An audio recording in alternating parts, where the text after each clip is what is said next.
Приветствую вас на канале про кино. Здесь мы говорим только про те проекты, которые достойны вашего внимания. Май не стал исключением и тоже порадовал нас своим разнообразием. Малые экраны продолжили пестрить сериальными премьерами, предлагая нам жанровое изобилие. А вот на что именно стоит обратить внимание, я вам сейчас и расскажу. Поехали! Эта история строится вокруг трех супружеских пар. Они поддерживают тесную дружбу на протяжении 30 лет. По устоявшейся традиции они вместе проводят отпуска. Летом на пляже, зимой на горнолыжном курорте. Но равновесие в компании нарушается, когда одна из пар решает развестись. Это приводит к переосмыслению не только отношений, но и их личных жизней.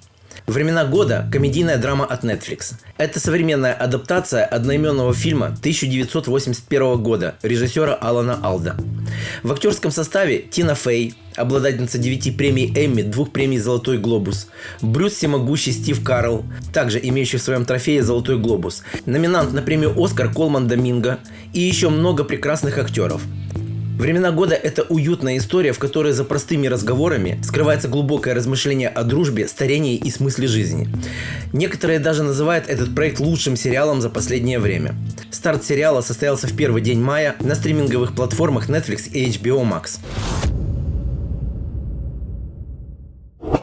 Действие имело место на юго-западе США в 1972 году. Это история о первой чернокожей женщине-агенте ФБР. Каждый день на рабочем месте она сталкивается с дискриминацией. Агент получает задание направиться в Аризону для расследования деятельности криминального босса Эзры Секстона. Для внедрения в преступный мир Нина вербует харизматичного водителя, выполняющего поручения на красном Плимут Дастере. Дастер – это криминальный триллер с элементами драмы и роуд-муви.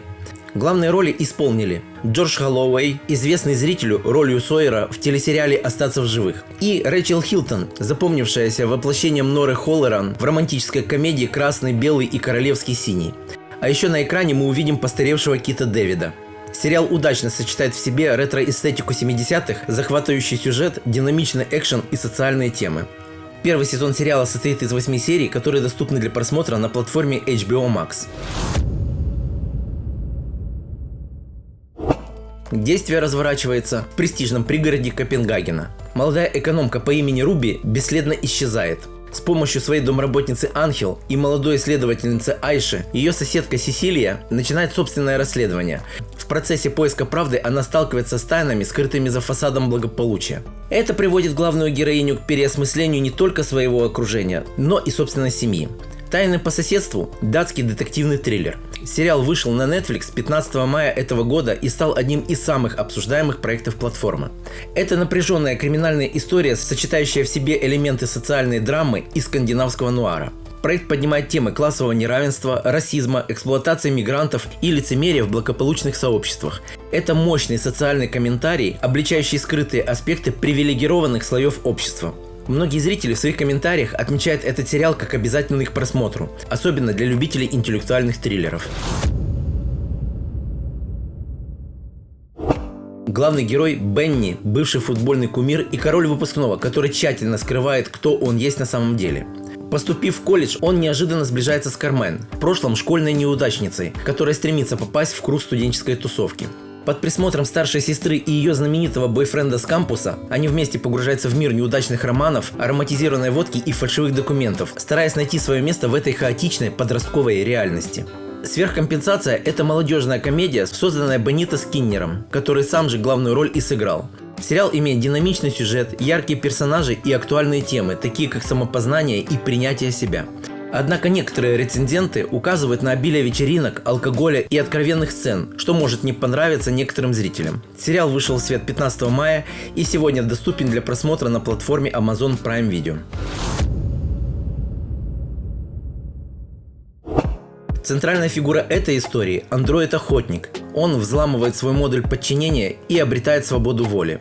Он мог бы восстать и уничтожать, но вместо этого он предпочитает смотреть мыльные оперы. Его отправляют с группой ученых на опасную планету. Там киборг-охотник, втайне называющий себя киллер-ботом, должен скрывать свою способность к свободному мышлению. «Киллер-бот» – фантастический комедийный боевик. Сериал вышел на Apple TV+ 16 мая и стал одним из самых обсуждаемых фантастик этого лета. Он основан на серии книг «Дневники киллер-бота» американской писательницы Марты Уэллс. Титульную роль исполнил Александр Скарсгард, игра которого получила высокую оценку за передачу сарказма и тревожности своего персонажа. Так что любителям этого жанра нужно взять этот сериал на заметку. Сюжет этой истории фокусируется на двух параллельных расследованиях по делу террористического акта на борту пассажирского самолета. Сериал показывает, как следователи из Шотландии и США собирали улики, преодолевали бюрократические препятствия и сотрудничали, чтобы установить виновных в теракте. Особое внимание уделяется эмоциональному воздействию трагедии на местных жителей Локерби и семьи жертв, а также на психологическое состояние следователей. «Взрыв на борту Панам-103» – это британская историческая драма. Сюжет основан на реальных событиях 1988 года, когда на борту рейса Панам-103 произошел взрыв. В сериале задействована отличная актерская команда, лидером которой является Питер Маллан, обладатель приза за лучшую мужскую роль на Каннском кинофестивале и Золотого льва Венецианского кинофестиваля.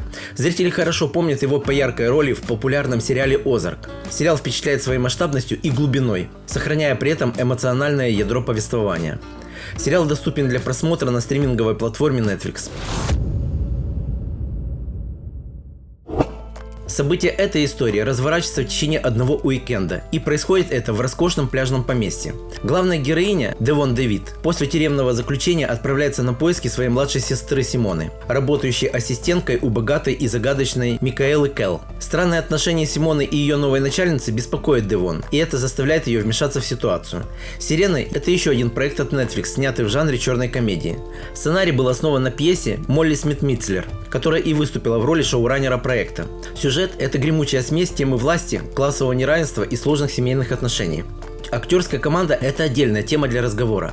Главные роли исполнили оскароносная Джулиана Мур, Милли Алкок, известная в первую очередь благодаря роли Рейнеры Таргариен в мегапопулярном проекте HBO «Дом дракона», и золотоглобусный человек-невидимка Кевин Бейкон. Так что если вы любитель глубоких тем и сложных персонажей, «Сирены» могут быть вполне достойным выбором для просмотра. Главный герой – библиотекарь из 19 века, оказывается в нашем времени. При попытке вернуться домой, сам того не желая, он случайно освобождает древнюю магию, которая расползается по континенту. Чтобы восстановить баланс, Микрам объединяется с командой библиотекарей, каждый из которых обладает уникальными навыками – ученый, историк и защитник. У них есть всего полгода, чтобы спасти мир и вернуть Викрама в его эпоху. «Библиотекари» – следующая глава, спин-офф приключенческо-фэнтезийной франшизы «Библиотекарь». Проект стартовал в далеком 2004 году и состоял из трилогии фильмов «В поисках копья судьбы» 2004 года, «Возвращение в копи царя Соломона» 2006 и «Проклятие чаши Иуды» 2008. Позднее, в 2014 в свет вышел сериал «Библиотекари», который продержался целых 4 сезона. И вот мы дожили до продолжения, которое уже стартовало 25 мая. Учитывая, что сериал только вышел, подробные рецензии и оценки пока отсутствуют. Ну что, у меня на сегодня все. Будем рады, если ты посмотришь и другие наши ролики, из которых узнаешь много интересного. И не ленись выражать свое мнение в комментарии, это помогает продвижению ролика. Всем пока-пока, услышимся!